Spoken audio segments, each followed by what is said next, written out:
নিয়মিত হোমিওপ্যাথি বিষয়ক কন্টেন্ট পেতে হোমিও স্টাডির সাথে থাকুন। সবাইকে শুভেচ্ছা জানাচ্ছি, ধন্যবাদ জানাচ্ছি। আজকে আমরা প্লাটিনা নিয়ে কথা বলার চেষ্টা করব। আজকের ক্লাসটা আমার জন্য একটু আকস্মিক এবং তাড়াহুড়াপূর্ণ, যার কারণে আসলে আমি স্লাইড সেভাবে হয় নাই। যাই হোক, অসুবিধা নেই, আমরা চেষ্টা করবো যতক্ষণ পারি কথা চালিয়ে যাবো ইনশাআল্লাহ। প্লাটিনা নিয়ে আমাদের অনেকেরই জানাশোনা আছে, সবারই আছে। আমরা সেটাকে একটু আসলে ঝালাই করার জন্যই এই ক্লাস। আমরা প্রত্যেকেই শিখতে এসেছি, সবাই শিখতে চাই। আমার যেটুকু ধারণা, নলেজ, সেগুলো শেয়ার করার চেষ্টা করব। একই সঙ্গে আপনাদের কাছ থেকেও আমি নেব। ইন্টারেক্টিভ ক্লাস করতে পারলে আসলে খুব ভালো হয়। দেখা যাক আমরা কত করতে পারি। তো আমরা জানি প্লাটিনা এটা আসলে একটা মেটাল।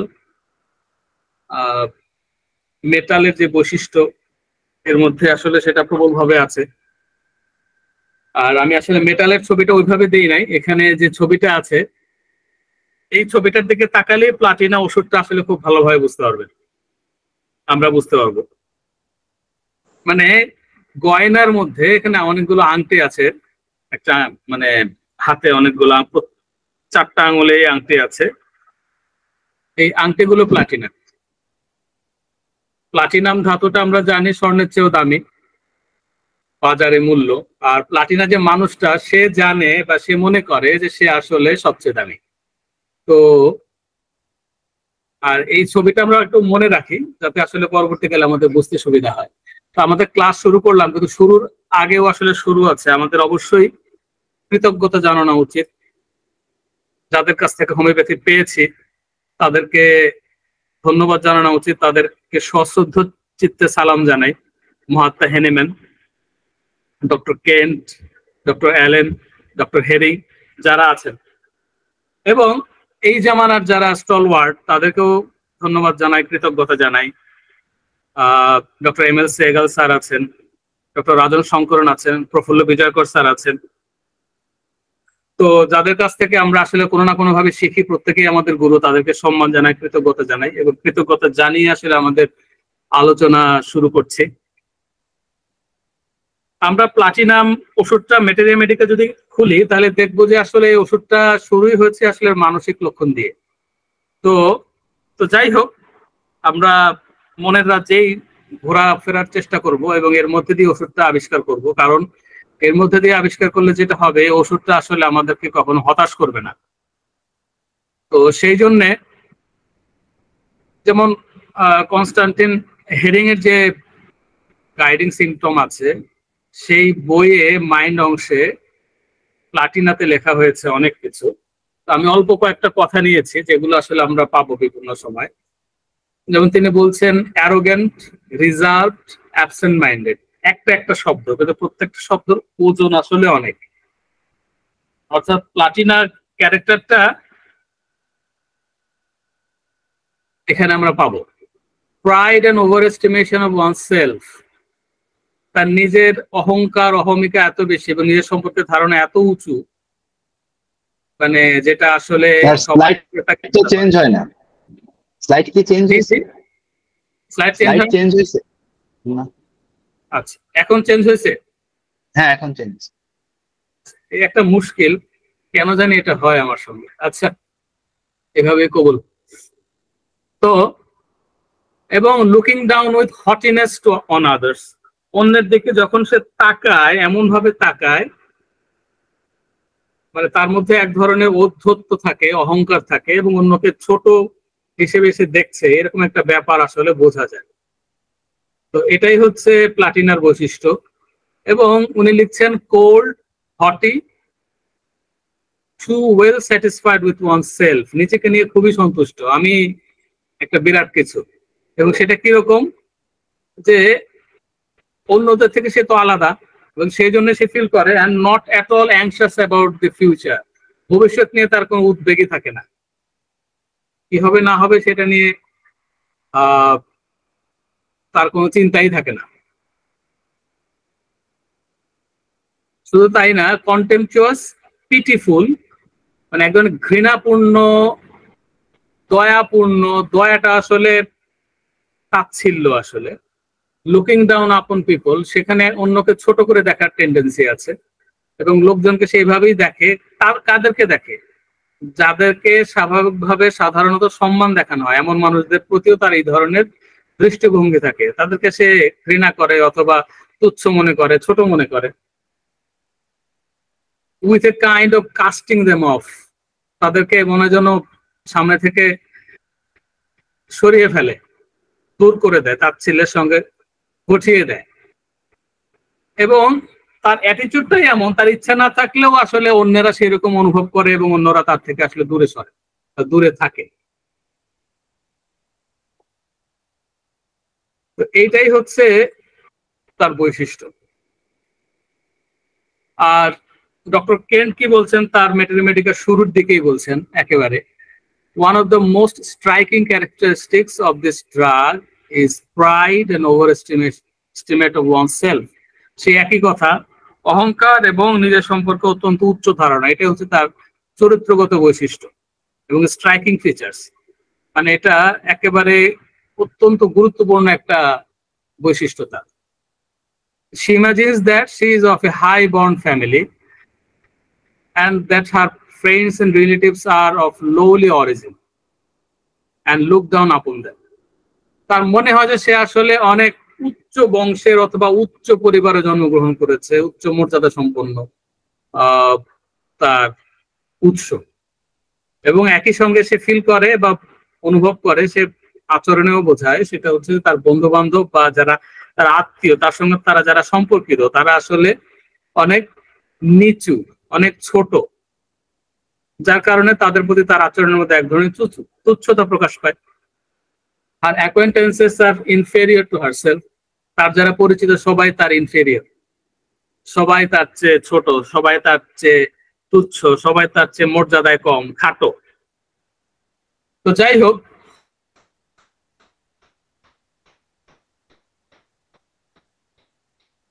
আমরা প্লাটিনাকে আসলে যদি চিনতে চাই, এই যে মহাজনদের কথা, এই কথাগুলো আসলে আমাদের একটু বোঝা দরকার। প্রথম কথা হচ্ছে, প্লাটিনাকে আমরা যখন ক্লিনিকে পাবো, যখন আমাদের কাছে পেশেন্ট আসে, প্লাটিনা পেশেন্ট অবশ্যই আসে, প্রতি সপ্তাহেই আসে, এবং প্লাটিনা পেশেন্ট আমাদের চারপাশে অজস্র মানুষ। তো আসলে এই যে কথাগুলো, এই কথাগুলো তো সে মুখে বলে না যে আমি নিজেকে অনেক উচ্চ বংশের মনে করি এবং আমার আশেপাশে যারা আছে তারা তুচ্ছ, এইভাবে তো বলে না। আসলে সে কিভাবে বলে, নিজেকে কিভাবে এক্সপ্রেস করে, কিভাবে সে প্রবেশ করে চেম্বারে, কিভাবে সে প্রবেশ করে, এইটা খুব ইম্পর্টেন্ট।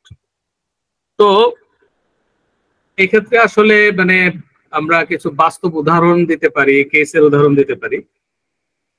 যেমন ধরা যাক, অনেক সময় যেটা দেখা যাবে যে আসলে প্লাটিনা কিন্তু নারী পুরুষ উভয়ই হতে পারে, এবং উভয়ই হয়। আমার অভিজ্ঞতায় পুরুষ আমি বেশি পেয়েছি, নারীও আছে। তো অ্যাটিটিউডটা এমন থাকে যেন সে আসলে অনেক উঁচু, অনেক বড়। কিরকম সেটা একটা ছোট জিনিস দিয়ে বুঝতে পারবেন। যেমন ধরা যাক, সে যখন তাকায়, চশমার নিচ দিয়ে তাকাচ্ছে, চশমা দিয়ে সরাসরি না। মানে মনে হয় যেন খুব ছোট জিনিস সে দেখছে, খুব কষ্ট করে দেখছে, অনেক উঁচু থেকে দেখছে, এইরকম একটা অ্যাটিটিউড। কারণ যাদের কাছে দেখছে তারা আসলে তার চেয়ে অনেক ছোট, তার চেয়ে অনেক ক্ষুদ্র। সে অনুভব করে, সে বোঝাতে চায়, অথবা বোঝাতে না চাইলেও তার আচরণে বোঝা যায়, সেটা হচ্ছে যে সে আসলে এমন কিছু দেখছে যেটা আসলে দেখতে কষ্ট হচ্ছে, বুঝে নিতে হচ্ছে, অনুবীক্ষণ যন্ত্র দিয়ে দেখার মতো অবস্থা আর কি। সে একটা বিশাল পর্বত, আর যাকে দেখছে সে একটা ইঁদুর বা এরকম একটা কিছু। ফলে আমরা রুব্রিক পাবো, delusion looking down, he were looking high place from a, মানে অনেক উঁচু জায়গা থেকে সে দেখছে, মানে এমন একটা অ্যাটিটিউড, মনে হবে যেন সে অনেক উঁচু জায়গা থেকে দেখছে। এইভাবে দেখে কেন? এটা কার প্রতি দেখে সে? কারণ সামনের মানুষটাকে, যাকে সে দেখছে, যার সঙ্গে সে কথা বলবে, তাকে আসলে অনেক ছোট মনে হচ্ছে। আসলে প্লাটিনা কেমন মানুষ? আমরা সাধারণের ভাষা যদি বলি, চলতি ভাষায় যদি বলি, সেটা হচ্ছে ওই যে এখন বলে যে অ্যাটিটিউডওয়ালা মানুষ, অনেক ভাব। মানে ভাবের কারণে সে আসলে লোকজনকে পাত্তাই দেয় না, মানুষই মনে করে না, কিছুই মনে হয় না। কিন্তু আসলে সেটা কি প্রকাশ করে, এভাবে বলে না, এভাবে বলে না।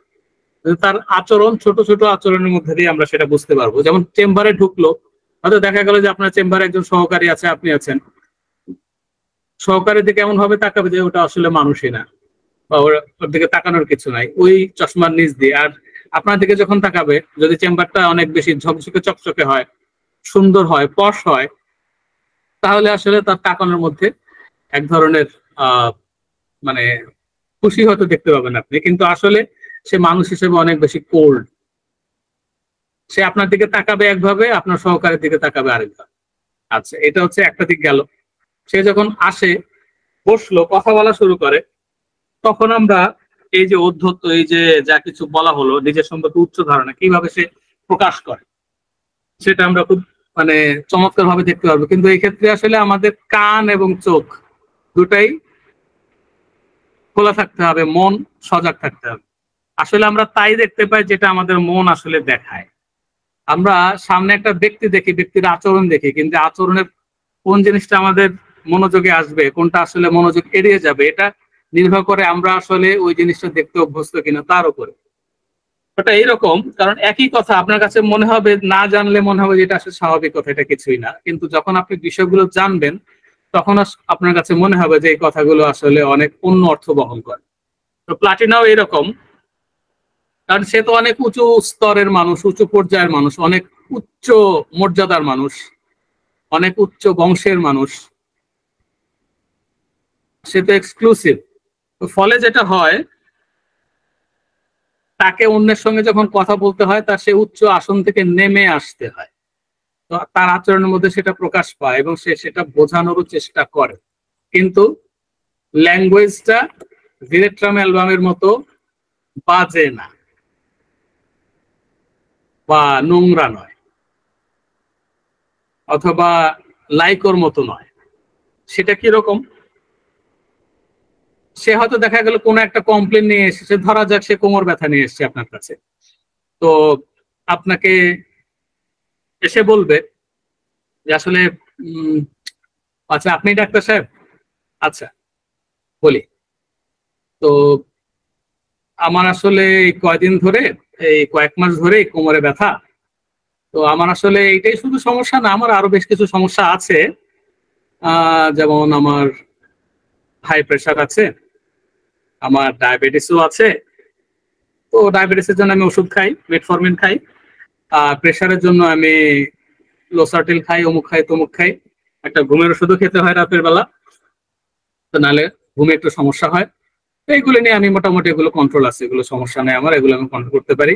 কোমর ব্যথাটা মানে মাস এতদিন ধরে চলছে, কিন্তু আমি আসলে এটা সহ্য করতে পারছিলাম, কন্ট্রোল করতে পারছিলাম, ফলে সমস্যা হচ্ছিল না। একটু হাঁটলে ব্যথাটা ঠিক থাকে, ফলে আমি একটু হাঁটাহাঁটি করি। আর মাঝে মধ্যে একটু মালিশ করার চেষ্টা করি, একটু গরম তেল দিয়ে, একটু রসুন দিয়ে আমি মালিশ করি। তো তাতে একটু ঠিক থাকে, সমস্যা হয় না, আমি কন্ট্রোল করে চলছিল। তো এখন ইদানিং একটু বেড়ে গেছে, বাড়ার কারণে আমি ভাবলাম এখন তো আসলে ডাক্তারের কাছে যেতেই হবে। তো এই জন্য আসলাম আপনার কাছে।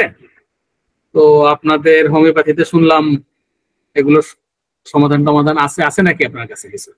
হবে? আপনার কাছে যদি কিছু থাকে তাহলে আমাকে একটু দেন। এই হচ্ছে তার অ্যাপ্রোচ। এখন এটা আপনি যদি আসলে মানে মনোযোগ বা এই বিষয়গুলো যদি ধরতে না পারেন, তাহলে আপনার কাছে মনে হবে এগুলো খুব স্বাভাবিক কথা। লোকটার বিভিন্ন রোগ থাকলেও সেগুলো ওষুধ খাচ্ছে, স্বাভাবিক আছে, সমস্যা নাই। এখন কোমর ব্যথাটা বেশ কিছুদিন ধরে আছে, কিন্তু ম্যানেজ করতে পারছে, সমস্যা নাই। এখন একটু বেড়ে গেছে, এই জন্য আমার কাছে আসছে। কিন্তু কথার মধ্যে খেয়াল করেন যে সে বলল যে আসলে সে মোটামুটি ম্যানেজ করেই ফেলেছে, কিন্তু এখন মানে তারপরও কিছু থেকে যাচ্ছে, ম্যানেজ করার পরেও তার সমস্যা হচ্ছে। তো সেই জন্য সে ভাবলো তার ডাক্তারের কাছে যাওয়া দরকার। সে ভাবছে, ভাবতে ভাবতে তারপরে আপনার কাছে আসে, এবং সে কন্ট্রোল করেই ফেলছে। এখন অল্প একটু দরকার, বেশি দরকার না।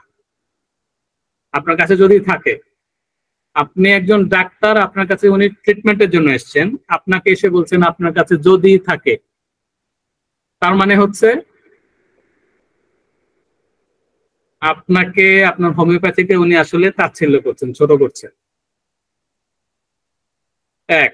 2 নম্বর হচ্ছে উনি আপনার কাছে সরাসরি বলতে পারছেন না যে আসলে আমি অসুস্থ, আমার এই সমস্যা, আমার ওষুধ লাগবে, আমাকে সাহায্য করে।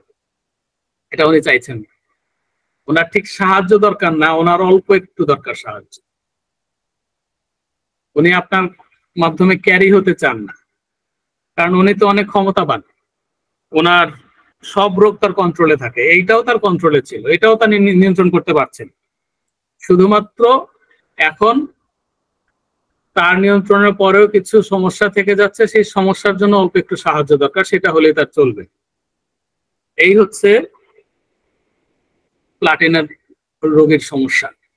অর্থাৎ সে আসলে মন থেকে সরাসরি সহজে অকপটে অন্যের কাছে সাহায্য চাইতে পারেন। কেন চাইতে পারে না? কারণ সে তো অনেক বড়। এই অনেক বড় হওয়ার কারণে তার কাছে সাহায্য চাওয়া, অন্যের কাছে বলা, এটা একটা বিরাট ব্যাপার মনে হয়, এবং এটা আসলে পারে না সে। তার কাছে সাহায্য চাওয়াটা একটা বিরাট সমস্যার ব্যাপার, এই জন্য সে আসলে। এখন আপনি যদি এই অ্যাটিটিউডটার দিকে তাকান, সে আসলে সাহায্য চাইছে, এটাকে আমরা বলতে পারি ডিলিউশন হেল্প কলিং ফর। তার ধারণা সে চাইছে, আসলে কিন্তু সাহায্যের কথা বলে নাই।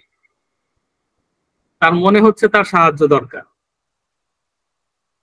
এটাই হচ্ছে তার সমস্যা। এবং কথার মধ্যে যে ধরনের ছোট করে ডাক্তারকে ছোট করার যে অ্যাটিটিউড, সেটা আসলে ডাক্তারের ইগো থাকলে ডাক্তারের লাগবার কথা। অর্থাৎ আপনি আমাকে সাহায্য করেন, কতটুকু করেন? সামান্য, আমি সবটা করে ফেলছি, আপনি অল্প একটু করলেই হবে। অর্থাৎ আমার দেশে বন্যা হয়েছে, বন্যায় ঘরবাড়ি তলিয়ে গেছে, মানুষ কষ্টে আছে, এখন মানুষকে অল্প একটু সাহায্য দেওয়া দরকার। যে লোকটা ডুবে যাচ্ছে তার হাত ধরে একটু টেনে তোলা দরকার, বাকি কাজটা সেই লোক নিজেই করবে। তার বাসায় খাবার আছে, এখন আমি শুধু অল্প একটু ওষুধ দিলেই হবে। বা তার খাবার দুবেলার আছে, আমি তৃতীয় বেলার খাবারটা দিলেই চলবে। অর্থাৎ যেটাকে আমরা বলি এইড, ফরেন এইড আসছে না, আমাদের দেশে আসতো এক সময় বৈদেশিক এইড। এই এইড আর হেল্পের মধ্যে পার্থক্য আছে। মানে ওই যে আমি অনেকখানি সক্ষম, আপনি অল্প একটু দিয়ে আমার সমস্যাটাকে দূর করে দিলেন, এটা হচ্ছে এইড। আর আরেকটা হচ্ছে আমি একেবারেই অক্ষম, আমাকে এখন উদ্ধার করেন, এটা হচ্ছে হেল্প। তো মহামতি ডক্টর কেন্টের রেপার্টরিতে রুব্রিকটা ছিল ডিলিউশন এইড কলিং ফর। অর্থাৎ এইডের জন্য সে মানে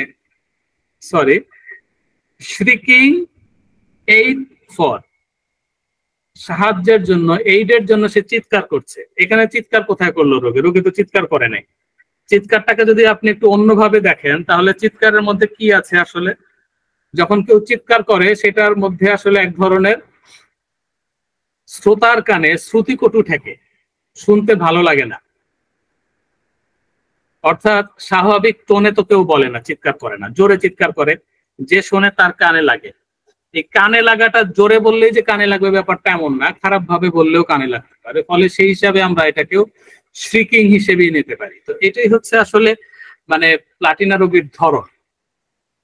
তো এখানে আমরা পেয়ে গেলাম তার হচ্ছে সেই অ্যারোগেন্স পেলাম তার, কারণ সে হচ্ছে এমন একটা ব্যক্তি যে সমস্ত কিছু কন্ট্রোল করতে পারে, রোগও তার কন্ট্রোলে থাকে। সে অনেক উঁচু পর্যায়ে থেকে তাকায়, অনেক উঁচু থেকে দেখছে। আমরা যারা ডাক্তার তারা হচ্ছে অনেক বেশি ক্ষুদ্র ছোট মানুষ। তো আমাদের কাছে আছে কি নাই এটাই হচ্ছে তার চিন্তার বিষয়, যে আসলে হোমিওপ্যাথিতে হবে কি হবে না, দেখি আপনি কিছু করতে পারেন কিনা। এই যে টেন্ডেন্সি গুলো, বলার যে ধরনগুলো, এই ধরনের মধ্যে এক ধরনের অবজ্ঞা থাকে, কন্টেম্প্ট থাকে, বা এক ধরনের ঘৃণাপূর্ণ অ্যাটিটিউড থাকে। এটা হচ্ছে প্লাটিনার বৈশিষ্ট্য। এমনিতে আমরা যখন তাকে চেম্বারে পাবো, প্লাটিনা রোগীর মধ্যে এর বাইরে কতগুলো মানে বিশেষ বৈশিষ্ট্য আছে, যে বৈশিষ্ট্যগুলো ওটা যদি আপনি চট করে নাও পান, এগুলো পাবেন। সেটা হচ্ছে প্লাটিনা অধিকাংশ ক্ষেত্রে, যেহেতু সে অনেক উচ্চ স্তরের মানুষ, তার পোশাক আশাকের মধ্যে এক ধরনের সচেতনতা থাকে। মাইন্ড ফপিস এলিগেন্ট ড্যান্ডি, সে ফপিস, সে পোশাক আশাক বিষয়ে, অ্যাটিটিউড বিষয়ে অনেক বেশি সচেতন। নিজেকে আলাদাভাবে উপস্থাপন করা, সে যে একটা বিশেষ কিছু এবং আলাদা, সেটা পোশাকে, চলনে, বলনে, বলার ধরনে এমন ভাবে কথা বলা যাতে মনে হচ্ছে সে আসলে অন্যদের চেয়ে আলাদা, তার কথার ধরনে সে ডিফারেন্ট। তার সঙ্গে যদি অন্য কেউ আসে, ধরা যায় প্লাটিনার ছেলে আসলো, ধরা যাক তার বয়স 20 বছর, তার সঙ্গে যদি তার বাবা মা আসে, তো বাবা মা কথা বলবে একভাবে, বলছে একভাবে, দেখা যাবে যে সেই প্লাটিনার ছেলে বা মেয়েটা কথা বলছে আরেক, এমন ভাষায় এমন ভঙ্গিতে কথা বলছে যাতে সে আসলে নিজেকে উচ্চ স্তরের, আলাদা, বিচ্ছিন্ন মনে হবে, তাকে পরিবারের কেউ না। এইরকম একটা ব্যাপার তার কথার মধ্যে আসবে এবং সেটা অনেক বেশি স্মার্ট। আমরা বলি স্মার্টের চেয়েও বেশি কিছু, ওভার স্মার্ট, মানে যতটুকু প্রয়োজন তার চেয়ে অনেক বেশি, এই এক্সট্রা এক্সপার্টনেস তার মধ্যে আছে। পোশাকে দেখা যাবে যে সময়ের যে ফ্যাশন তার থেকেও অনেক বেশি এগিয়ে, এবং এইটা করতে গিয়ে অনেক সময় ছেলেদের মধ্যে দেখা যাবে অনেকটা মেয়েলিপনা। সেই জন্য রুব্রিক আছে মাইন্ড এফেমিনেট। এগুলো অবজারভেশনের বিষয়, এগুলো দেখতেই হবে একজন ডাক্তারকে। একটা মানুষ যখন অসুস্থ মানুষ যে কোনো রোগ নিয়ে আসুক, এই যে বিহেভ গুলি সে করছে, এটা তার অসুস্থ অবস্থার ব্যবহার। তো ফলে এগুলো অবশ্যই অত্যন্ত গুরুত্বপূর্ণ এবং এগুলো আমাদের মনোযোগ পেতে বাধ্য। তো এই জন্য এই বিষয়গুলোর দিকে আমাদের অবশ্যই মনোযোগ দিতে হবে। তো সেই জন্য আমরা পাবো কি, ফপিশ পাবো, এফিমিনেট পাবো, এবং আরেকটা ব্যাপার সেটা হচ্ছে যে পেটিশ নেচার পাবো, ককেটিশ, অর্থাৎ এক ধরনের প্রলুব্ধ করার প্রবণতা, সেক্সুয়ালি প্রলুব্ধ করার প্রবণতা, যেটাকে আমরা বলতে পারি এমন বিশেষ ভঙ্গি যেটা আসলে যৌন আকর্ষণ তৈরি করে বা কোনো না কোনোভাবে আকৃষ্ট করার চেষ্টা, কথা বলার মধ্যে দিয়ে, ব্যবহারের মধ্যে দিয়ে, পোশাকের মধ্যে দিয়ে বিপরীত লিঙ্গকে আকৃষ্ট করার চেষ্টা, ককেটিশ। এটা পুরুষ ডাক্তার যদি হয়, নারী পেশেন্টের মধ্যে এটা পাবেন, নারী প্লাটিনা যারা, তাদের মধ্যে ককেটিশ নেচারটা পাবেন।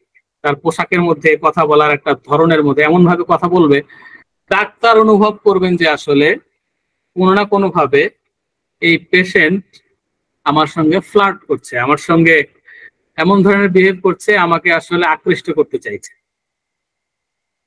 তার কথা বলার ধরনের মধ্যে এমন একটা কিছু থাকবে, তার পোশাকের মধ্যেও এমন একটা কিছু থাকতে পারে। এমন ধরনের পোশাক সে পরেছে সেটা যেমন আকৃষ্ট করতে পারে, আবার একই সঙ্গে যেটা বললাম, কথা বলার ধরন, এমন ভঙ্গিতে কথা বলছে আসলে যে কথাটা আসলে স্বাভাবিকভাবে অন্য কেউ বলছে না, ওইভাবে বলছে। বলার ধরনটা এখানে ইম্পর্টেন্ট, কিভাবে বলছে। প্লাটিনার ককেটিশনেস শুধু প্লাটিনা বয়স্ক মানুষের মধ্যে না, বাচ্চাদের মধ্যেও দেখা যায়। মানে খুবই ইন্টারেস্টিংলি একটা কেসের কথা মনে পড়লো আমার, না, একজন খুব বড় ডাক্তার আছেন, ডক্টর মহেশচন্দ্র স্যার, তার একটা কেস পড়েছিলাম। তো ইন্ডিয়ান একটা ঘটনা, সেটা হচ্ছে যে বছর 10-এর একটা মেয়ে, আমি কেসটা একটু সংক্ষেপে আন্দাজ দেওয়ার জন্য বলি। বছর 10-এর একটা মেয়ে কোথাও গান শিখতে যেত বা স্কুলে যেত, এরকম একটা কিছু। তো তাকে দেখে ওই এলাকার এমপি পুত্র, যারা অনেক বেশি পাওয়ারফুল, প্রেমে পড়ে যায়। 10-11 বছরের একটা মেয়ে,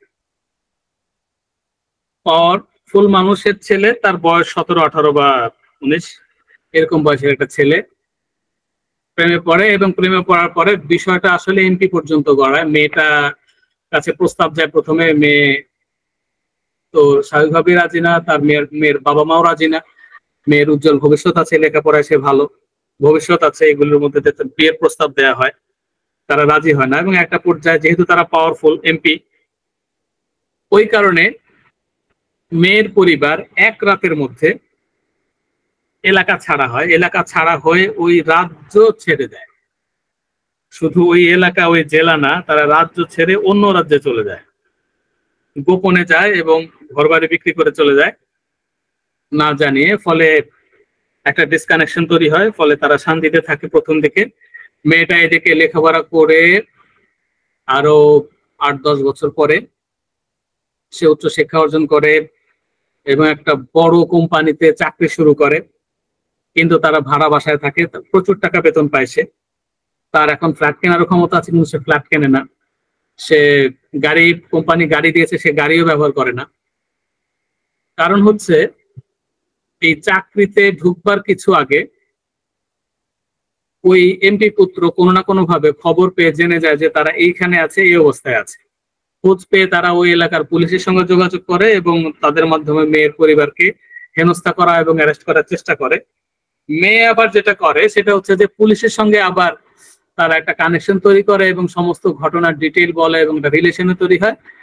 ফলে এই সূত্রে তারা ওই এমপি পুত্রের থেকে বেঁচে যায়, কোপ থেকে বেঁচে যায় এবং তারা ওইখান থেকেও পলায়ন করে। তো যাই হোক,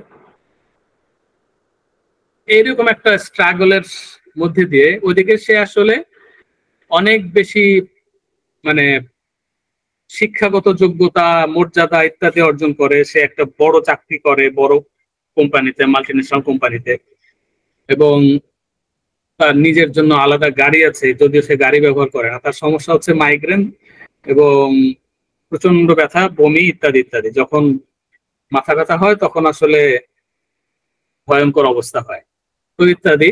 এইখানে আসলে যে বিষয়টা ছিল কেসটার মধ্যে আরো ডিটেইল, বেশ লম্বা চওড়া কেস। আমি যেটুকু বলতে চাইলাম, 10 বছরের একটা মেয়ে, তাকে দেখে, যেখান থেকে আসলে কেসটা ক্র্যাক করেছিলেন উনি ওই গল্পের মধ্যে থেকে, 10 বছরের একটা মেয়ে, তাকে দেখে একজন এমপি পুত্র, সে যেই হোক, সে কেন প্রেমে পড়বে? অর্থাৎ তার পোশাক, তার চলা, তার ভঙ্গি, তার বুদ্ধিদীপ্ততা, কারণ প্লাটিনা ইন্টেলিজেন্ট হয়, ইন্টেলেকচুয়ালও হয়, রুব্রিক আছে। তো ফলে তার আকৃষ্ট হওয়ার ব্যাপারটা, এটা সামথিং অন্য কিছু নির্দেশ করে। ফলে উনি রুব্রিক নিয়েছিলেন ককেটিক্স টু মাচ চিলড্রেন ইন, এটা দিয়ে এন্ট্রি হয়েছিল এবং আরো অন্যান্য বিষয় মিলিয়ে প্লাটিনা এসেছিল এবং রোগী সুস্থ হয় প্লাটিনার মধ্যে। তো মূল কথাটা হচ্ছে যে আসলে এই ককেটিক্স নেচার, এইটা আসলে কথা বলার ধরনের মধ্যে দিয়ে অনেক বেশি প্রকাশ পায়, পোশাকের মধ্যে দিয়ে প্রকাশ পায়। তো ফলে এটা আসলে ডাক্তারকে দেখে বুঝতে হবে, অবজারভেশনের মধ্যে দিয়ে চিনতে হবে যে এটা আসলে ককেটিস। এই ককেটিস রুব্রিকের মধ্যে ঔষধ কিন্তু খুব বেশি নাই, অল্প কিছু ঔষধ আছে। তো ফলে এটা অনেক বেশি কাজের একটা রুব্রিক। তো যাই হোক, আমরা যে কথাটা বলছিলাম এর আগে, সেটা এই পরের স্লাইডে আছে। শ্রিকিং, স্ক্রিমিং, শাউটিং, এইড ফর, আমি এইড লিখেছি, যদি এখনকার রেপার্টরিতে এটা হেল্প আছে, কিন্তু ডক্টর কেন্টের বিবেচনাটাই আমরা যথার্থ মনে করি। এবং ডিলিরিয়াম, হেল্প কলিং ফর, একটা পর্যায়ে যখন আসলে তার অবস্থা অনেক বেশি খারাপের দিকে যায়, উপায় অন্তর থাকে না, তখন সে ডিলিরিয়াস অবস্থায় চলে যায় এবং তখন সে হেল্পের জন্য ডিলিরিয়াসলি রাখে বা চিৎকার করে, সেটা স্বাভাবিক। কিন্তু স্বাভাবিকভাবে যখন চেম্বারে আসে রোগের শুরুর অবস্থা, তখন তার ইগো এবং তার উচ্চ মর্যাদা ইত্যাদি যে বিষয়গুলো থাকে, এগুলো থেকে তার পক্ষে বেরিয়ে আসা আসলে বেশ কঠিন। এবং সেই জন্য আসলে সে এইড চায়, আসলে হেল্প চায় না। অন্য সবগুলো রেমেডি এই রুব্রিকে যারা আছে প্রত্যেকেই হেল্প চায়, কিন্তু প্লাটিনা চায় এইড। এটা প্লাটিনার নিজস্ব। কারণ কি? কারণ হচ্ছে প্লাটিনা ইগোটিজমে আছে, প্লাটিনার ইগো আছে। ইগো মানে হচ্ছে আমি, তার প্রতি কথাই আমি আমি আমি আমি, এটাই হচ্ছে তার সবচেয়ে বড় বৈশিষ্ট্য। এবং এই আমিত্বের কারণে, তার আমিত্ব যখন আহত হয় তখন সে আসলে অসুস্থ হয়। সেই জন্য আমরা রুব্রিক পাই এইলমেন্টস ফ্রম ইগোটিজম।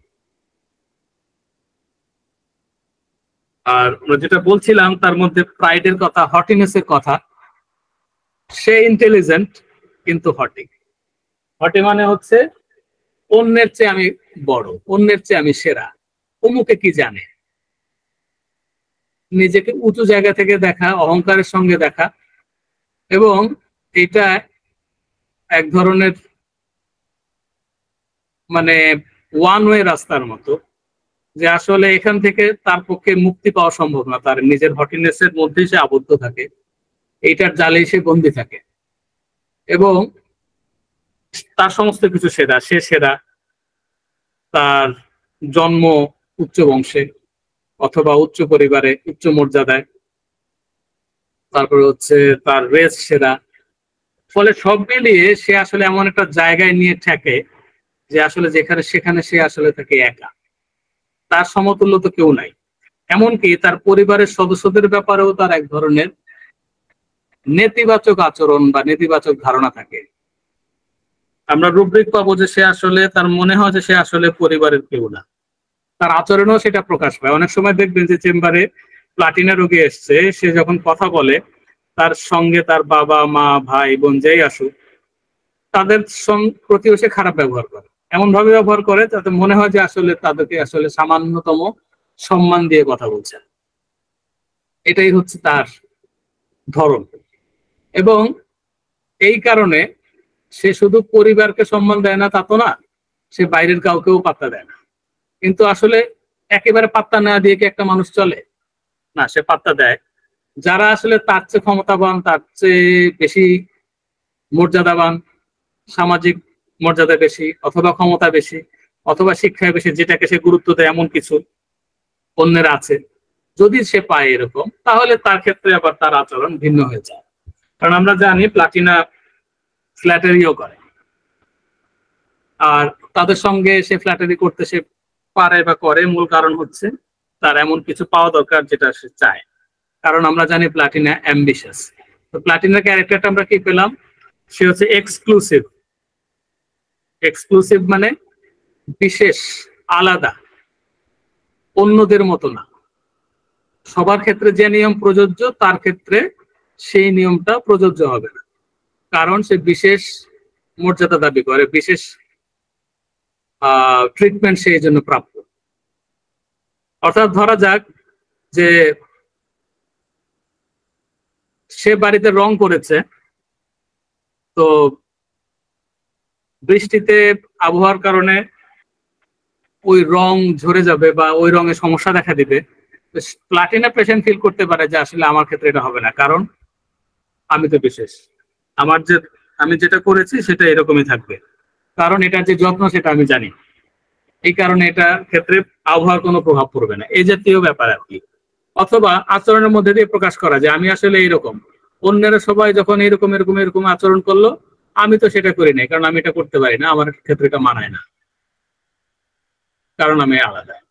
প্লাটিনা আসলে অনেক কথা বলে আসলে সাধারণত নিজেকে এভাবে এক্সপ্রেস করে না, তার অ্যাটিটিউডের মধ্যে দিয়ে এই বিষয়গুলো চলে আসে সামনে। আর তার ক্ষেত্রে ওয়েলথ আছে, ডিলিউশন ওয়েলথ অফ, তার ওয়েলথ আছে। ওয়েলথ মানে এমন একটা কিছু যেটা হচ্ছে তার স্পেশাল এবং যেটা তার সম্পদ, যেটা নিয়ে সে গর্ব করতে পারে বা অন্যের কাছে বলতে পারে, এটা হচ্ছে তার ওয়েলথ। সে উচ্চ বংশে জন্মগ্রহণ করেছে, তার পরিবারের স্পেশাল, এই জন্য এটা তার ওয়েলথ হতে পারে। তার বিশেষ দক্ষতা আছে, কোনো ক্ষেত্রে বিশেষ যোগ্যতা আছে, সেটাও তার ওয়েলথ হতে পারে, বা অন্য কোনো কিছু। এবং সে নিজেকে গ্রেট পার্সন মনে করে। গ্রেট পার্সন মানে হচ্ছে মহান ব্যক্তি, বিশাল ব্যক্তি, এমন কেউ যে আসলে কোন একটা বিশেষ কাজ করে অন্যদের থেকে উচ্চ মর্যাদা এবং মহত্ব দাবি করতে পারে, এমন একটা কিছু। বিশেষ কাজের মধ্যে দিয়ে বিশেষ বৈশিষ্ট্যের কারণে সে আসলে গ্রেট, মহান, অনেক বড় মানুষ। আমরা বলি না যে এরা বড় মানুষ সমাজের, সেই রকম বড়। এবং সে ফিল করে যে তার এই মহত্ব এমন যে তার সামনে অন্যেরা অনেক ক্ষুদ্র। হিউমিলিটি অ্যান্ড লোনেস অফ আদার্স, অন্যদের ক্ষুদ্রতা এবং নিচুতা সে দেখতে পায় যখন সে আসলে মহান, যখন সে আসলে বিশাল। অর্থাৎ সে বিশাল, অন্যেরা হচ্ছে অত্যন্ত ক্ষুদ্র, তুচ্ছ। এইটাই আসলে সে নানান ভাবে প্রকাশ করার চেষ্টা করে।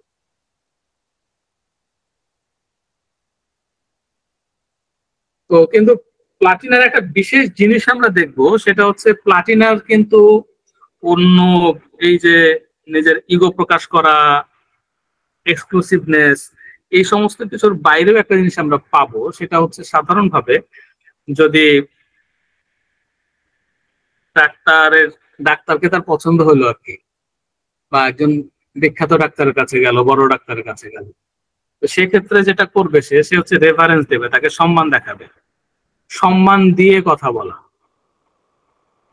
মর্যাদাপূর্ণ ব্যবহার করার চেষ্টা করা, এইটা হচ্ছে আসলে প্লাটিনার একটা বৈশিষ্ট্য, যেটা অনেক ওষুধের মধ্যে আমরা পাবো না। নিজেকে গ্রেট ফিল করে অনেকেই, কিন্তু যেমন লাইকোপোডিয়াম করতে পারে, কিন্তু লাইকোপোডিয়ামের মধ্যে রেফারেন্সটা নাই। ভিরেট্রামের মধ্যে আমরা রেফারেন্স ল্যাক অফ পাবো, মানে সম্মানের অভাব পাবো, কিন্তু প্লাটিনা আসলে ডাক্তারকে সাধারণভাবে রেফারেন্স দেয়। ডাক্তার না, শুধু যাকে সে আসলে বড় মনে করে তাকেই রেফারেন্স দেয়। ইভেন এমন যদি হয় যে ডাক্তারের কাছে সে গেল, চেম্বারটাও তার পছন্দ হলো না, ডাক্তারকে অত ভালো মনে হলো না, কিন্তু ডাক্তারের ওষুধ খাওয়ার পরে দেখা গেল যে সে অনেক বেশি সুস্থ বোধ করছে, অনেক বেশি ভালো বোধ করছে এবং অনেক চেঞ্জ পেয়েছে, তখন সে আসলে ওই ডাক্তারকে রেফারেন্স দেওয়া শুরু করবে। এটা হচ্ছে প্লাটিনার ধরন। অর্থাৎ সে আসলে তাকেই রেফারেন্স দেয় যে হচ্ছে তার সমান অথবা তার চেয়ে বড়। কাউকে যখন সে তার সমান বা তার চেয়ে বড় মনে করে তখন সে রেফারেন্স দেয়। তো এই যে রেফারেন্সটাও অনেক সময় এক ধরনের অ্যাফেক্টেশনের মতো ব্যাপার, অর্থাৎ এক ধরনের ভানমূলক আচরণ হয়ে যায়। কারণ দেখা যায় যে অনতি বিলম্বেই, সামান্য পরেই সে এমন ভঙ্গিতে কথা বলছে যার মধ্যে দিয়ে তার আসলে অধ্যত্ত বা এক ধরনের খামখেয়ালিপনা, অন্যকে তুচ্ছ করা বা সামনের মানুষটাকে মানুষই মনে না করা, এই ভঙ্গিতে কথা বলাটা যখন আসলে বেরিয়ে পড়ে, তখন মনে হয় যে আগের আচরণটা পুরোটাই ছিল ভাল। এই জন্য অ্যাফেক্টেশনে প্লাটিনা আছে, অ্যাফেক্টেশন চিলড্রেন ইন এখানে আছে, এবং অ্যাফেক্টেশন তার ওয়ার্ডসে, এক্সপ্রেশনে, সমস্ত কিছুর মধ্যে তার ভান থাকে। নিজেকে অনেক বড় দেখানোর ভান, নিজের মর্যাদাকে অনেক উঁচু করার ভান। দেখা যাবে যে যেমন কথার মধ্যে দেখা যাবে প্লাটিনা আসলে এমন ভাবে কথা বলছে, প্রচুর ইংরেজি শব্দ ব্যবহার করতে পারে। ডাক্তারকে মানে তার নিজের নলেজ ছাড়ার জন্য হোক, নিজে যে অনেক উচ্চ মর্যাদার, অনেক বেশি যোগ্যতা সম্পন্ন মানুষ, তাকে আলাদাভাবে নজর দেওয়া উচিত, আলাদা কেয়ার করা উচিত, সেই কারণেই হোক সে আসলে এমন ভঙ্গিতে কথা বলবে যাতে প্রচুর ইংরেজি শব্দ থাকে, কঠিন কঠিন শব্দ থাকবে। অথবা দেখা যাবে যে সে একটু স্টাডি করে আসলো, ডাক্তারের বিভিন্ন বিষয় নিয়ে টুকটাক কথা বলছে, কিন্তু দেখা যাবে যে নলেজের জায়গায় যদি চিন্তা করি তাহলে হয়তো দেখা যাবে খুব বেশি নলেজ তার নাই, কিন্তু সেটাকে সে এমন ভাবে ইউটিলাইজ করার চেষ্টা করবে যাতে মনে হবে যে আসলে সে অনেক বড় একজন মানুষ এসছে এবং দয়া করে এসছে, ডাক্তারের প্রতি এক ধরনের দয়াই হচ্ছে না। তো সে কিন্তু আসলে তার যে কন্টেম্পচুয়াস নেচারটা আছে, অন্যকে অবজ্ঞা করার, তুচ্ছ তাচ্ছিল্য করার, সেটা আসলে ওই যে প্রথম সাক্ষাৎকারে কিভাবে কথা বলে সেটা থেকে আমরা যেমন দেখিয়েছি। আরো উদাহরণ দেয়া যায়, ধরা যাক যে ডাক্তার এসে বললো যে আসলে আপনার এই চেম্বারটা এত ছোট কেন, তো বড় জায়গায় চেম্বার টেম্বার নেন, আসলে আমাদের জন্য তো আসতে সমস্যা হয়, সব আপনার কথা বলতে চাই, আপনি তো ভালো ডাক্তার, কিন্তু আসলে বলতে তো পারি না সবাইকে, এই জায়গায় তো অন্যরা আসতে চাইবেন, আমার যারা বন্ধু বান্ধব অনেক বড় বড় জায়গায় আছে, আপনার এই জায়গায় তো আসলে তারা আসতে চাইবেন।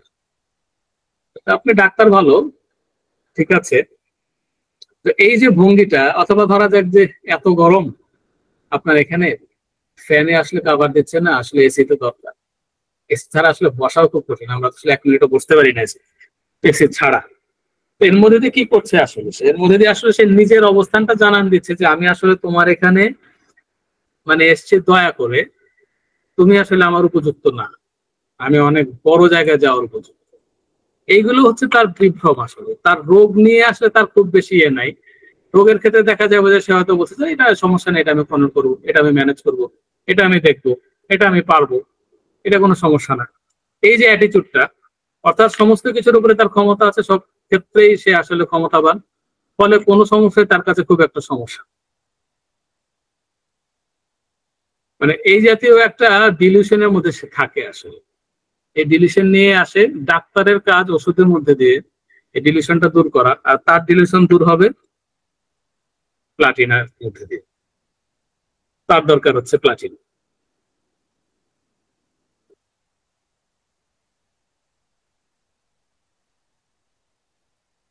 তো তার কন্টেম্পচুয়াস নিয়ে কয়েকটা রূপরেখ যদি দেখাই, যেমন রূপরেখ আছে contemptuous at his friends, contemptuous of on self,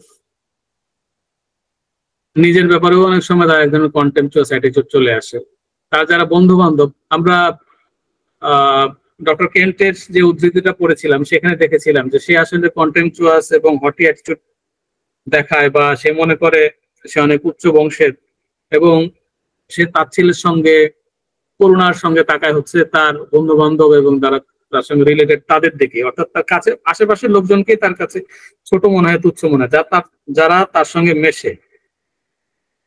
ফলে তার আচরণের এই সমস্যার কারণে আসলে প্লাটিনার বন্ধু খুব কম।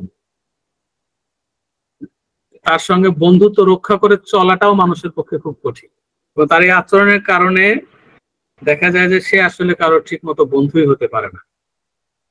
আর মজার ব্যাপার হচ্ছে যে আসলে যখন নিজেকে কেউ উঁচুতে নিয়ে যায় অথবা উঁচু পর্যায়ে থাকে অথবা নিজেকে মনে করে ডিলিশনে থাকে যে সে অনেক উঁচু অনেক বড়, তখন সে আসলে বিচ্ছিন্ন হবে, একাই হবে, এটাই স্বাভাবিক। একাকিত্ব, বিচ্ছিন্নতা এটা আসলে মানুষের জন্য কষ্টের, দুর্বহ। কিন্তু মজা যেটা বললাম সেটা হচ্ছে প্লাটিনার রোগের ক্ষেত্রে এটা খুব একটা সমস্যা, তারা সমস্যা মনে করে না।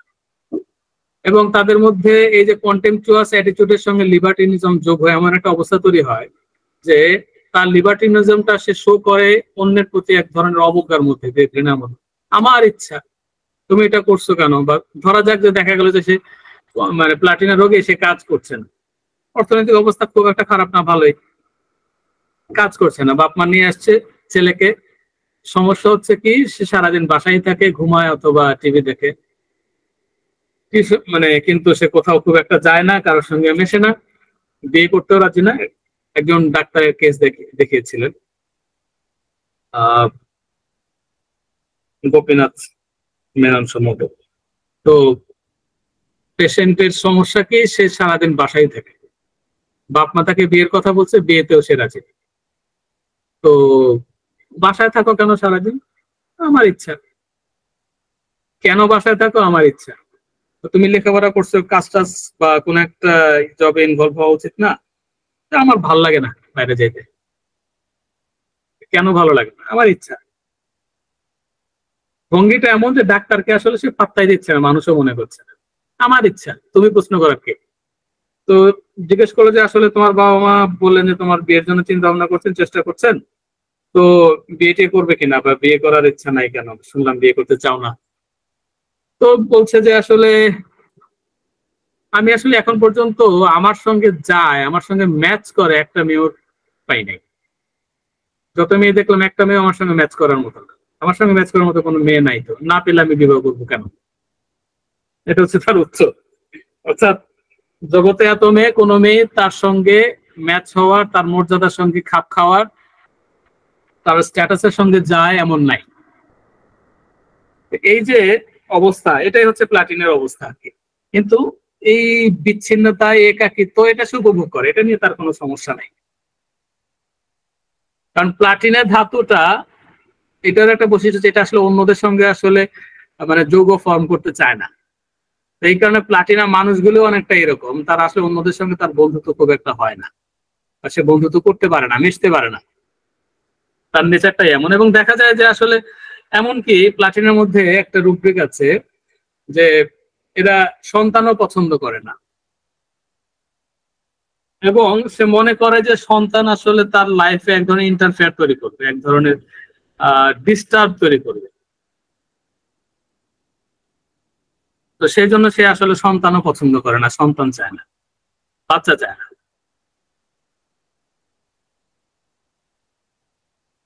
তো এইটা হচ্ছে প্লাটিনার বৈশিষ্ট্য। এবং একই সঙ্গে ওই আরেকটা কেসও আমরা দেখেছিলাম, সেখানে পেশেন্ট বলছিল যে সে আসলে সন্তান চায় না, এবং সে বিয়ে নিয়ে তার সমস্যা নাই, কিন্তু তার সন্তানের ব্যাপারে কোনো আগ্রহ নাই, কারণ এটা একটা বিরক্তিকর ব্যাপার, তার পক্ষে টেক কেয়ার করা সম্ভব না, এবং সে মনে করে না মানে সন্তানের টেক কেয়ার সে করতে পারে। যেহেতু টেক কেয়ার করতে পারবে না, তাহলে একজনকে পৃথিবীতে এনে লাভ কি, তাকে কষ্ট দিয়ে লাভ কি? সেই জন্য সে তার সন্তানও চায়। এটা হচ্ছে প্লাটিনার একটা অ্যাটিটিউড। আমরা প্লাটিনাতে এই রুব্রিকটা পাই আর কি, অর্থাৎ অ্যাভারশন টু চিলড্রেন। এবং এই কারণে যে সে আসলে সন্তান, তার জীবন যেভাবে চলছে, তার যে স্বাধীনতা, তার যে লিবার্টিনিজম, এইখানে বাধা তৈরি করবে, ডিস্টার্ব তৈরি করবে। মানে পুরো রুব্রিকটা হচ্ছে aversion children to, gate children to, interfere feels children will. Children interfere করবে তার জীবনে ঝামেলা তৈরি করবে, বাধা তৈরি করবে। তো এই হচ্ছে প্লাটিনা। তো এই প্লাটিনাটা আসলে কিভাবে তৈরি হয়? জন্ম থেকেই একজন প্লাটিনা যদি হয়ও, তার শুরুটা এরকম থাকে না। আমরা রাজন শঙ্করন তার সোল অফ রেমেডিতে খুব চমৎকার লিখেছেন, অল্প একটু কথা সেখান থেকে নিতে চাই। তিনি বলছেন, the platinum feeling is of being humiliated, of being crushed down utterly. আক্ষরিকভাবে ক্রাশ ডাউন এবং অবনমিত বা অপমানিত অবস্থা, এই ফিলিংস থেকে আসলে প্লাটিনা তৈরি হয়। অপমানে, আঘাতে, কষ্টে, অ্যাবিউজের পরে কেউ একজন হয় প্রতিবাদী, কেউ একজন হয় নিজের মধ্যে কুকড়ে যায়, গুটিয়ে যায়, কেউ পরাজিত হয়ে যায়, কারো আত্মবিশ্বাস নষ্ট হয়। আর প্লাটিনা আসলে উল্টা হয়। হিউজ পাওয়ার যখন তাকে ক্রাশ করে ফেলে, এই ক্রাশ হওয়ার পরে সে আসলে নিজের মূল্য বুঝতে শুরু করে এবং বুঝতে গিয়ে আসলে ওভার এস্টিমেশনের দিকে চলে যায়। Platinum women has the feeling of being very small, of having to grow really large in order to survive. সে ফিল করে আমি অনেক ছোট, অতএব আমাকে টিকতে হলে আমাকে অনেক বেশি লার্জ হতে হবে, বিশাল হতে হবে, বড় হতে হবে। এটাই আমার বেঁচে থাকার টিকবার কৌশল। তো ফলে সিচুয়েশন অফ প্লাটিনাম কি? Is one of a women who is not being given due respect. যাকে ডিউ রেসপেক্ট দেওয়া হয় নাই, এমন একজন উইমেন হচ্ছে প্লাটিনাম। এইটা হচ্ছে মানে তার অবস্থা। তাকে ঘৃণা করা হয়েছে, তাকে বাদ দেওয়া হয়েছে, সমালোচনা করা হয়েছে, তাকে আক্রমণ করা হয়েছে।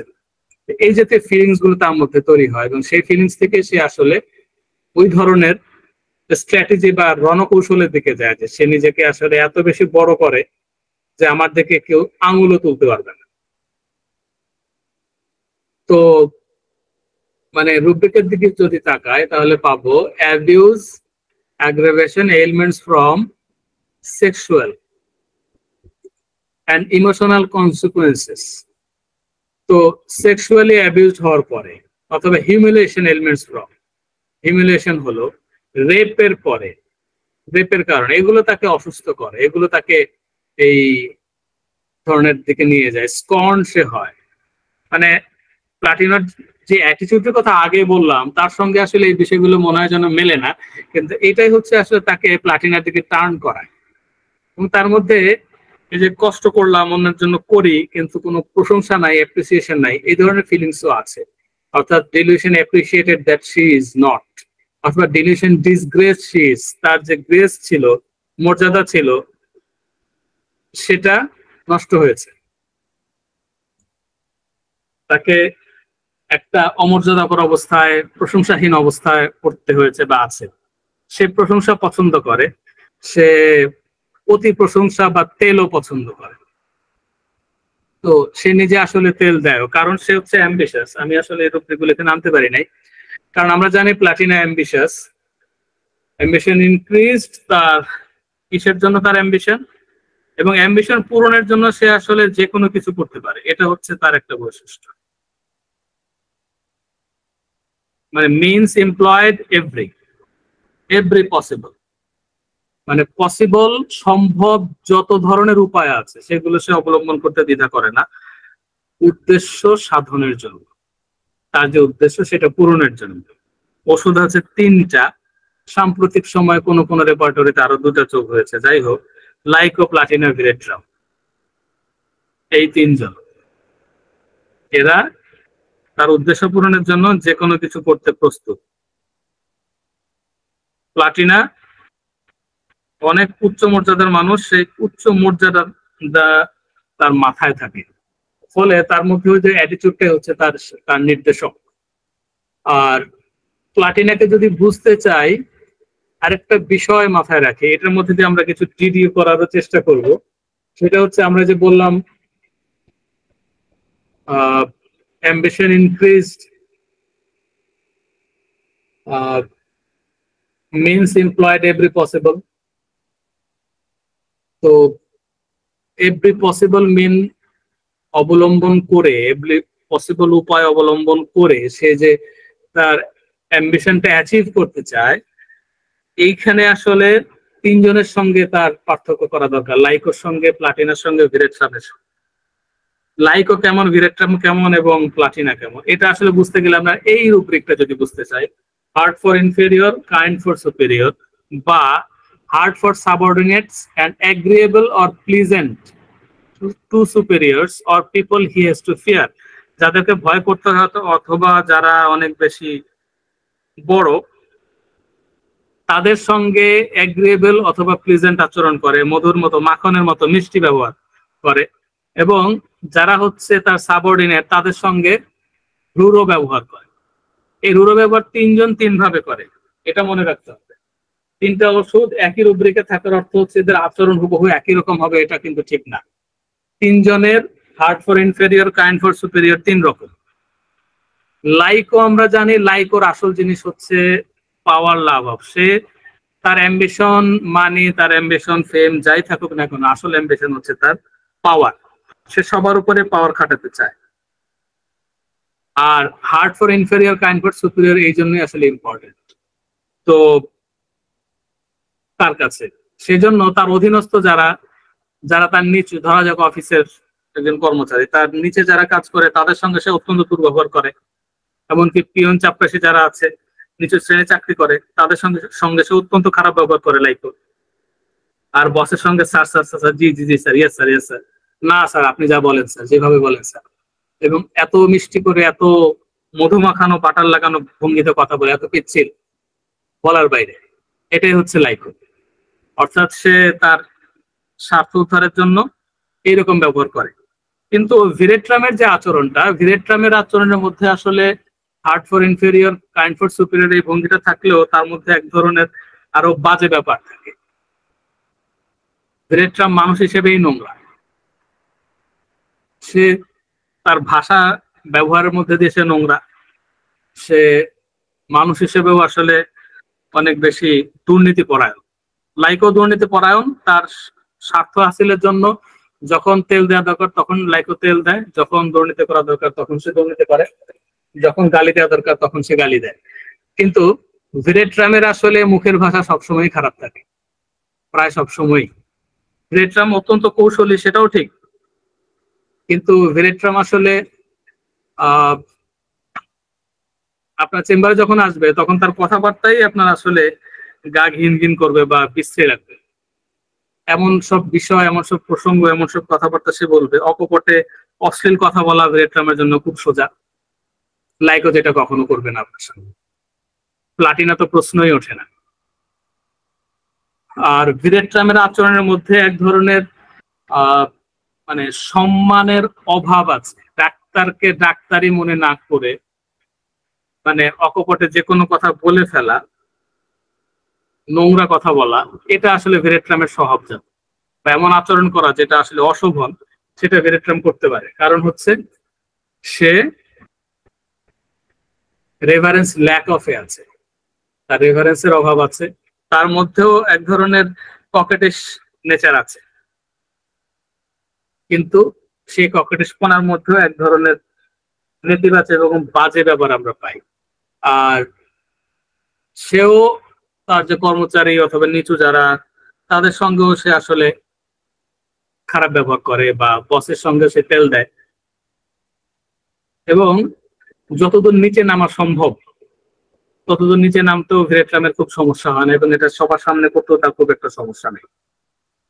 লাইকোর ক্ষেত্রে যেটা দেখবো যে লাইকোর বাচ্চারাও এমনকি স্কুলে খুব ভালো ব্যবহার করে, বাসায় এসে খারাপ ব্যবহার করে। Hard for inferior, kind for superior, এটা আসলে বোঝা দরকার এই দিক থেকে যে আসলে কে সুপেরিয়র আর কে হচ্ছে ইনফেরিয়র। এটা হচ্ছে আসলে সিলেকশনের একটা ব্যাপার। মানে কে নিচ্ছে, দেখা গেছে বাচ্চা মাকে পাত্তা দিচ্ছে না, বাপকে খুব ভয় পায়, বাপ যা বলে তা মেনে নেয়। বলার আগেই রাজি, কিন্তু মায়ের সঙ্গে দুর্ব্যবহার করে, মাকে মারতেও দ্বিধা করে না। এইটা হচ্ছে মানে সুপেরিয়র আর ইনফেরিয়রের ব্যাপার। ফ্যামিলিতে পাওয়ার কার বেশি, লাইকো সবার আগে হিসাব করে এইটা। লাইকো মেশার আগে মনে মনে তার ক্যালকুলেশন চলতে থাকে যে আসলে মানে কিভাবে কথা বলবো। লাইকো বাচ্চারা এই জন্য তার চেয়ে কম বয়সী বাচ্চাদের সঙ্গে মিশতে চায়, কারণ হচ্ছে তাদের সঙ্গে মাস্তানি করা যায়। একইভাবে লাইকোর বাচ্চারা দেখা যাবে যে বাসাতেও বাপ যদি বেশি পাওয়ারফুল থাকে, বাপের কথায় যদি সব চলে, তো বাপের সঙ্গে সে সেরকম ব্যবহার করে। আর মা যদি একটু দুর্বল থাকে, তো মায়ের সঙ্গে সে খারাপ ব্যবহার করে, মাকে মারতেও দ্বিধা করে না, কিন্তু বাপের বেলা সেটা করবে না সে। আর ভিরেট্রামও এটা করতে পারে, কিন্তু ভিরেট্রামের আচরণের মধ্যে এক ধরনের উদ্ধত বিশ্রী ব্যাপার থাকে আর কি। এটা হচ্ছে বড় ব্যাপার। দেখা গেল যে ভিরেট্রামের বাচ্চা মানে নিজেকে তো প্রিন্স মনে করে ভিরেট্রাম, এইটাও দেখার বিষয়। অর্থাৎ আমি হচ্ছে এই ঘরের সবকিছু, আমি যেভাবে বলবো সেভাবে হবে, এমন একটা ভঙ্গি। আমার টেবিলটা গোছানো থাকবে, আমার খাবার প্লেটটা এরকম থাকবে, আমার খাবার এগুলি থাকবে, তো এইভাবে পরিবেশন করতে হবে, আমার খাওয়ার সময় মানে পাশে বসে থাকতে হবে। অর্থাৎ এমন একটা ব্যাপার তৈরি করা আর কি, যাতে সে স্পেশাল ট্রিটমেন্ট পায়। আর আরেকদিকে যদি দেখি প্লাটিনা, যদি দেখি প্লাটিনার মধ্যে ব্যাপারটা আসলে আরো ডিফারেন্ট। প্লাটিনা আসলে মানে মৌখিক দুর্ব্যবহার বা এই জাতীয় বিষয়ের মধ্যে সাধারণত যায় না। কারণ প্লাটিনা বস যদি হয়, সে তার অ্যাটিটিউডেই সব আসলে শেষ, কারোর সঙ্গে কথা বলারও প্রয়োজন সে মনে করবে না, এমন ভঙ্গিতে যাবে। দেখা গেল যে মানে ছোট কর্মচারী, পিয়ন বা দারোয়ান বা যে গাড়ির দরজা খুলে দিচ্ছে, সে হয়তো সালাম দিচ্ছে অথবা তার পেছন পেছন দৌড়াচ্ছে, সে পাত্তাও দিচ্ছে না, তাকাচ্ছেও না। সে যে তার ছোট কর্মচারী যে ওই বিহেভ গুলো করছে সেটা সে জানে এবং এটা সে উপভোগ করে, কিন্তু এটা সে বুঝতেও দেবে না এবং সে পাত্তাও দিবে না, তাকাবেও না। এমন একটা ভঙ্গি যে আসলে সে আসলে ছিলই না। অর্থাৎ তার আশেপাশে কেউ আছে এটাই বোঝা যাবে না। এটাই হচ্ছে তার হার্ড ফর ইনফেরিয়র। আর সুপেরিয়র যদি হয়, তার সঙ্গে তার আসলে মিষ্টি মোলায়েম ব্যবহার, সেটা দেখতে হবে আসলে। তো যাই হোক, এইটুকু হচ্ছে ব্যাপার। তো প্লাটিনা আসলে যখন কাউকে সুপেরিয়র বানিয়ে ফেলে, তখনই তার সঙ্গে ভালো ব্যবহার করে। কাকে সুপেরিয়র বানায়? যে আসলে তার চেয়ে যোগ্যতায়, গুণে, ক্ষমতায়, অর্থে কোনো না কোনো ভাবে এগিয়ে, যে জিনিসটাকে সে মূল্য দেয়, সেই জিনিসটা তার আছে, এর নাই, এইসব কারণ। তো এইটাই হচ্ছে প্লাটিনার ধরন। ফলে যে বললাম, ডাক্তার যদি আসলে পশ হয়, তার কাছে মনে হয় যে ডাক্তার আসলে তার চেয়ে বড়, তখন ডাক্তারের সঙ্গে সে ওইরকম ব্যবহার করবে, অর্থাৎ কাইন্ড ফর সুপেরিয়রের মতো আচরণ করবে। আর নইলে তার প্রতি হার্ড আচরণ করবে। এই হচ্ছে কথা। যাই হোক, আপাতত এই পর্যন্তই। কারো কিছু বলার থাকলে, আরো কিছু মনে পড়লে পরে বলা যাবে। Thank you. আমার কথা এখানেই শেষ। ধন্যবাদ ডাক্তার রাশেদুজ্জামান স্যারকে আমাদের উদ্দেশ্যে চমৎকার একটি প্রেজেন্টেশন উপহার দেওয়ার জন্য।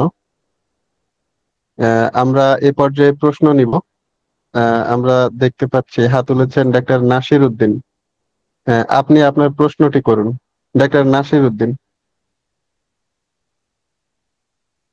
আপনি কি শুনতে পাচ্ছেন?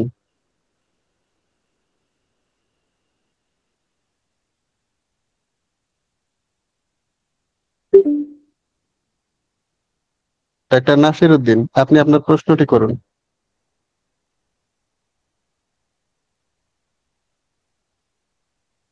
সম্ভবত উনি আমাদের মাঝে উপস্থিত নাই। আমরা যেহেতু প্রশ্ন পাচ্ছি না, কারো যদি প্রশ্ন থাকে আপনারা হাত তুলবেন। আজকের ক্লাসের বিষয় এর উপর যদি কারো প্রশ্ন থাকে আপনারা হাত তুলবেন। ডাক্তার খালিদ, ডাক্তার খালিদ হাসান, আপনি আপনার প্রশ্নটি করুন। আসসালামু আলাইকুম স্যার।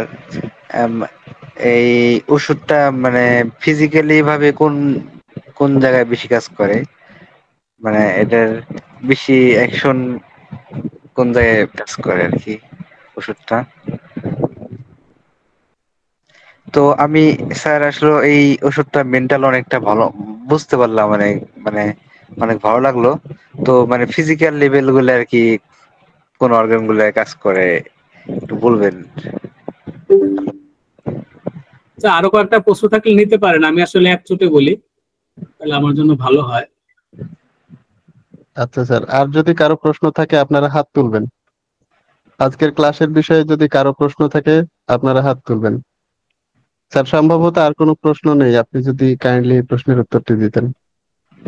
মানে প্রথম কথা হচ্ছে আমার যেটা মানে বোঝাবুঝি আর কি, সেটা হচ্ছে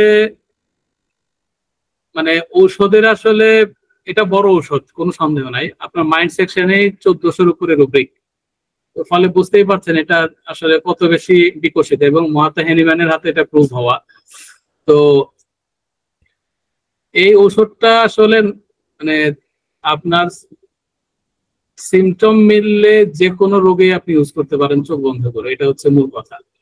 মানে আপনার রোগ দেখা খুব বেশি জরুরি না, যে কোথাও কি সমস্যা নিয়ে রোগী এসছে সেই জন্য আমরা দিব সেটা, মানে স্কিনের সমস্যা হোক আর মাইগ্রেনের সমস্যা হোক, সেটা কোনো সমস্যা না। এইটুকু আমি আর কি বুঝি, সেই জায়গা থেকে বললাম। ফিমেল অর্গান এটা আসলে মেইন কাজের জায়গা, নার্ভ এটা ভালো কাজের জায়গা। এবং অনেক সময় দেখা যায় ওয়ান সাইডেড সমস্যাগুলি মাইগ্রেনের জন্য বললাম, এই এই আর কি।